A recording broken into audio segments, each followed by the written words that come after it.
Well, good evening. Welcome to Planetary Pennies, live, full moon, in Aquarius, all the inside info. Plus I've got something a little bit extra tonight, because tonight I'm going to actually tell you about each star sign and what they can expect from this particular full moon. Okay, so let's get started with the general stuff, the overview. And hopefully a bit later we will see the full moon. You never know. It's clear. It's incredibly hot here in Gozo. And I think the real feel was still something like 34. And I've got a fan, just in case. So anyway, so this full moon is in Aquarius. Now, Aquarius is very much about higher learning and higher thinking and kind of, the dawning of the age of Aquarius. And it's also ruled by the planet Uranus. And Uranus is about technology. It's about the internet. It's also really interesting because it's the planet of the unexpected surprises. It clears the ground. It clears the way. But it can also be invention or innovative thinking. Now, with this full moon, so that means we have the sun, the sun is in Leo, opposite the full moon in Aquarius, and squaring it, which means that's quite a difficult, challenging angle, we have the planet Uranus. So what does this mean? Because full moons are about completion or kind of fruition, things coming to some kind of conclusion. Now, we know what's going on in general in the world. And I think the next 2 weeks are going to be quite challenging. And in the sense that because Uranus is making quite a difficult angle to this full moon, I think we can expect the unexpected. And so therefore it's difficult to predict, because obviously if it's unexpected, we don't know what it is. But it could also mean breakthrough. So, it might be a breakthrough, but with kind of something holding it back. We've got to remember that Saturn is still in Capricorn, retrograding, my big boy.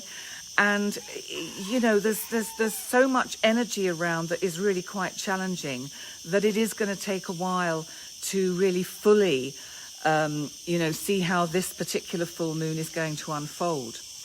But I think in general, we have to look at what's happening in the news over the next 2 weeks. I think also Uranus can bring in, civil unrest again. We may see a bit of that, especially as countries begin to think about imposing more restrictions again, with the concern about a second wave of the coronavirus. And it's, the sun in Leo, of course, wants to go out and play. The sun in Leo is creative, it's fun, it's play, it's summer up here in the Northern Hemisphere. And so it's very much about everyone wanting to go out and just kind of party and have fun. And, this Uranus, I think, is saying that comes at a price.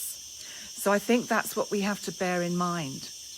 Now, what I'm going to do now is I'm not going to spend too much time talking about the generalities of this full moon, because I think you'd probably all like to know how it's going to individually affect you. So that's what I thought I'd do tonight.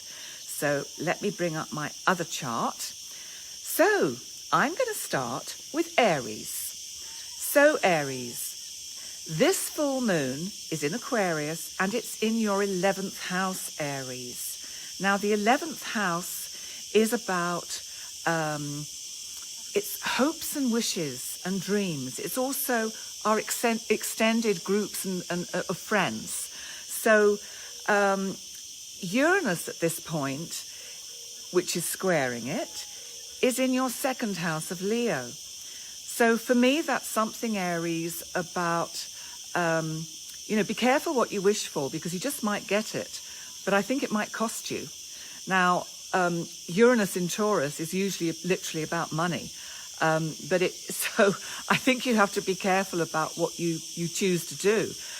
But you can always use that energy in a positive way and think, well, what ideas or dreams have you got that you would really like to put in place? Because then you can use that Uranian energy in your second house to kind of accrue your finance and find a way to really surprise people with what you set in place.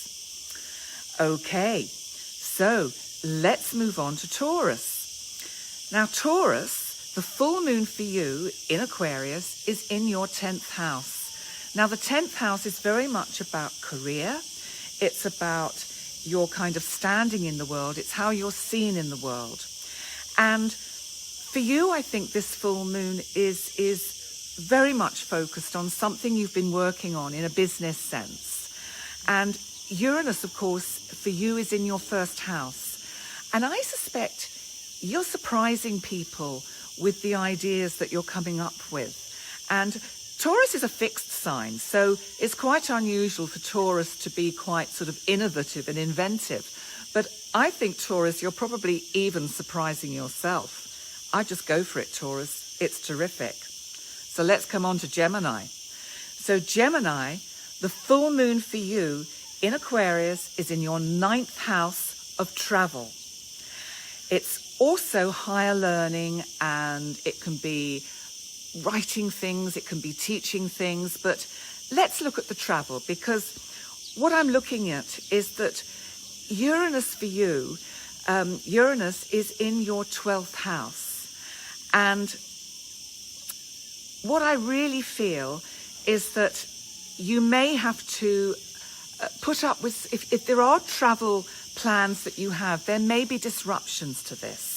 So you do need to be patient. I'm sure you'll get to your destination, but I think you might find it's quite restrictive, because I think Uranus is just going to throw a bit of a spanner in the works. So let's move on now to Cancer. Okay, Cancer, you've had all those big boys in Capricorn causing you tremendous trouble opposite your sign. And here you are with Aquarius in your 8th house. So that full moon is in the area of your chart that is about personal transformation. It's also about other people's money and investments. And, you know, there may have been something going on in your life that you've been wanting to sort of bring to some conclusion, maybe some kind of deal. So I think that's really quite exciting for you, Cancer, because that could be seeing some kind of fruition, coming to some kind of really good conclusion. Now, Uranus, of course, in this is in your 11th house. So what this says is that it's bringing in the energy of your hopes and wishes. And I think sometimes, Cancer, you find it quite hard to sort of come out of your comfy chair. And I think this full moon is asking you to transform. I really do. I think it wants you to just come on out of your shell and just kind of, you know, just go for it. You know, it's really interesting, Cancer, because I saw a beautiful video on Gozo in the House, which this is being streamed via. And this video was about these loggerhead turtle babies that had hatched on the beach, and how they were moving down the beach to get into the ocean, to swim and be free. You know, Cancer, I think you need to do a bit of that. You need some freedom. So try and find that. Okay, now let's move on to Leo. Because Leo, for you, this full moon is in your 7th house, Aquarius. So this is about significant relationships in your life. This is about your significant other or your soulmate. And I feel that with this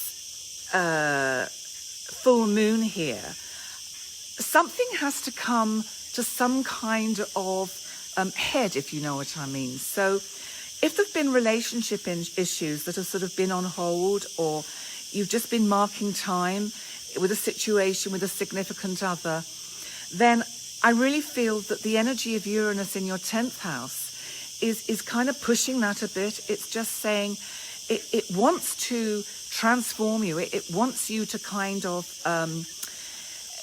just do something a little bit more innovative, Leo. And Leo, you're creative, you're playful, you can do it. So now let's move on to Virgo, because Virgo, the full moon for you in Aquarius, is in your 6th house. So the 6th house is actually very much about service to others. It can be about our day-to-day work and also our health. And let's just look where Uranus is. So Uranus for you is actually in the 9th house. And so I think what this is telling me is that there may be work issues where you have to travel for work, and I think they're going to be disrupted again. And on one level, I don't have to be an astrologer to know this, because, you know, we know with the general climate at the moment, nothing is certain. And I think if you watched my August videos on YouTube, I do talk in the general part at the beginning about the fact that because for the month chart shows Saturn, Pluto and Jupiter all in the 9th house of travel, that this is really very much about disruption to travel plans during the month of August. So I think, Virgo, you've got to be patient. Also, what I want to say is if there are any niggling health problems, you really should sort them out. And then they won't trip you up. Okay? So now let's move on to Libra. So this full moon for you, Libra, is in your 5th house of fun, play, creativity, children, projects. So let's see. So it brings in Libra, it brings in your 8th house, which is Taurus, where Uranus is. Now, I suspect that there are some issues to do with things at a distance, things to do with other people's money, because the 8th house is very much about other people's money, which are kind of getting in the way and stopping you have fun. And it's like something you've really got to sort out.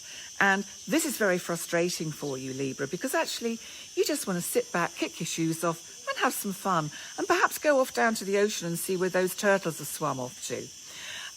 But it will come. It's just that what I want to say is look to the 11th house where the sun is at the moment. And the sun is really giving you this chance to make dreams realities for you now. So, you know, you can get your projects launched and you can have the plans that you would like to set in place, they can come to fruition. So now let's move on to Scorpio.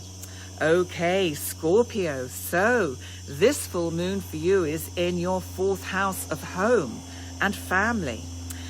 And Uranus is in your 7th house where your significant relationships lie. So what's going on at home, Scorpio? What's going on that perhaps a partner or a soulmate is really not kind of comfortable with? And are they going to shock you into some sort of action that you didn't think you would take? That's all I'm going to say to you, Scorpio. Okay, I'm just going to have a little sip of my water because it is incredibly hot here. Even though it's 14 minutes past 8, I cannot tell you how hot it is. You can probably see. So let's move on. Sagittarius, you lovely people. Okay, now the full moon for you is in your 3rd house of communication, of learning, of kind of short distances, neighbours. And I think you're really feeling that you can just come out a bit now and start taking a few more risks. And I think this full moon is saying, I've had enough of just, you know, keeping back behind closed doors. I want to go out there and do my stuff and visit neighbours and, you know, operate obviously within the bounds of social distancing. And I think what is kind of stopping that is Uranus in Taurus in your 6th house. And I think you've probably been quite concerned about your health and may have some anxieties about, the virus and how it will affect you. Uranus, I think, is saying, you can't just stay hidden away forever, Sagittarius. And maybe you have to just kind of take some risks, because Uranus can be about risk-taking, and just take sensible risks. And then perhaps you can actually do some of these journeys, this traveling, that you would really like to do. Because I'm sure, like the rest of us, you're stir-crazy, Sagittarius, and you just want to get out there. So now let's look at Capricorn, because for you, Capricorn, and good God, have the big boys put you through your paces over the last few years. Well, if you've survived all of that, well done, Capricorn, because this full moon for you is in your 2nd house of finance, property, and accruement and investment. So I think if there's been some property matter for you, Capricorn, then this is now coming to some kind of completion. And I think it's been something that you've been hoping for and working on for quite some time. And with Uranus in your 5th house of Taurus, I think what that's telling me is that, I think you're going to surprise people, because Capricorn, you can be, you're a very stoic sign.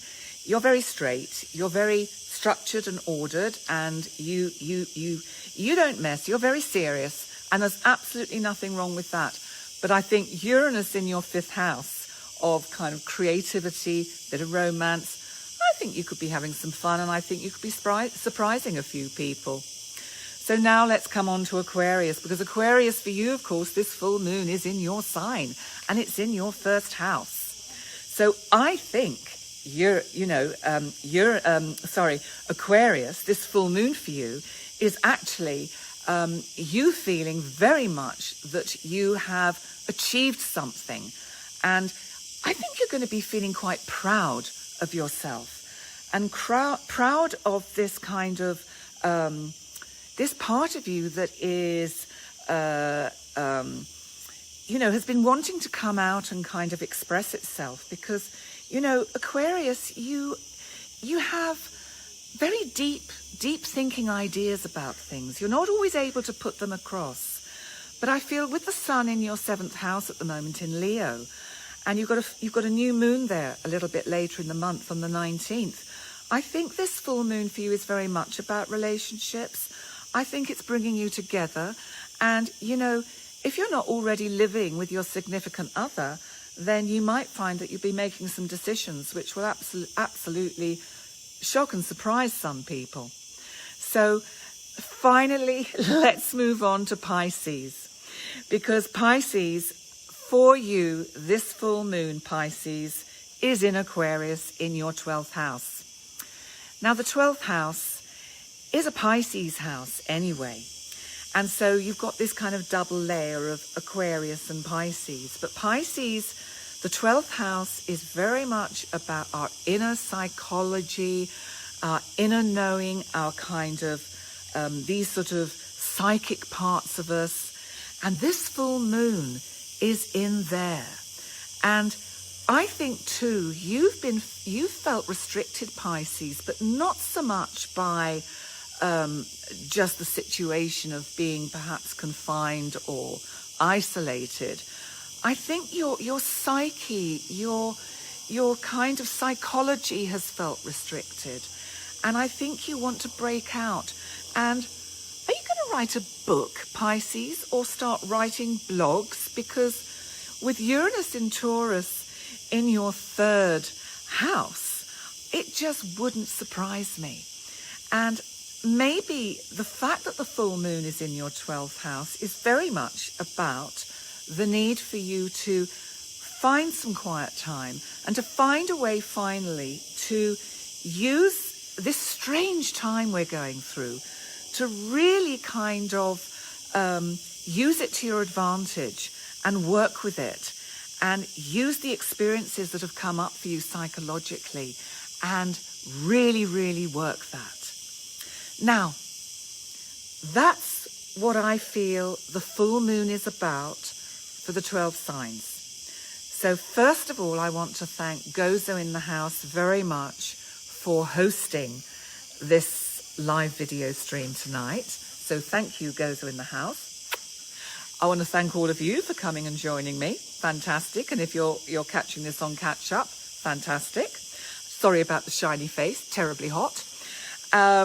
Also, I'd just like to say that as an astrologer and life coach, if you would like to have a one-to-one with me to look at your astrology chart or for life coaching, you can go to my website. And also, if you want to catch more of these videos, they are on YouTube, on my YouTube channel, which is Planetary Penny, which is on YouTube. And any comments are greatly received.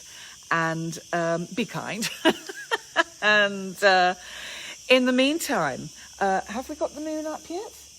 No, not a sign of it, but there you go. That's show business. What can I say? So in the meantime, thank you once again. And I will see you on the 19th of August for the new moon, which is going to be in Leo. And I might use this same format and go through all the signs and tell you what it means for you, because that's quite fun. And also, what else did I want to say? Or was that it? That was probably it. So thank you ever so much. And I will see you soon. Take care. Bye for now.